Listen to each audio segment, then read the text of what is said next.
Hello friends, আজ আমরা তোমাদের কাছে পরিণীতা ধারাবাহিকের নতুন একটি আপডেট নিয়ে চলে এসেছি।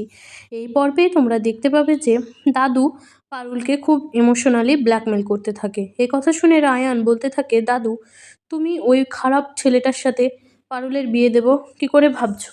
তখন দাদু রেগে গিয়ে বলতে থাকে, আমি মানলাম রিক খারাপ, কিন্তু তুমি তুমি তো একটা ভালো ছেলে। তোমার সাথে আমি পারুলকে বিয়ে দিয়েছিলাম, কিন্তু তুমি পারুলকে বিয়ে করার পরেও তাকে ভালোবাসলে না, তাকে স্ত্রীর মর্যাদা দিলে না। এই কথা শুনে পারুল কাঁদতে থাকে এবং দাদু চেঁচিয়ে বলতে থাকে, বলো তুমি পারুলকে ভালোবাসো কি? তখন বাড়ির সকলে আশা করে যে রায়ান বলবে সে পারুলকে ভালোবাসে, কিন্তু রায়ান বলল, না আমি পারুলকে ভালোবাসি না। তারপর দেখা যায় পারুল কোনো ইনভেস্টর খুঁজতে থাকে এবং সকলে পারুলকে না করে দেয়। তারপরে আমরা আগামী পর্বে দেখতে পাবো পারুল রিককে বলে, বিয়ে করা ছাড়া কি তুমি টাকাটা দিতে পারবে না?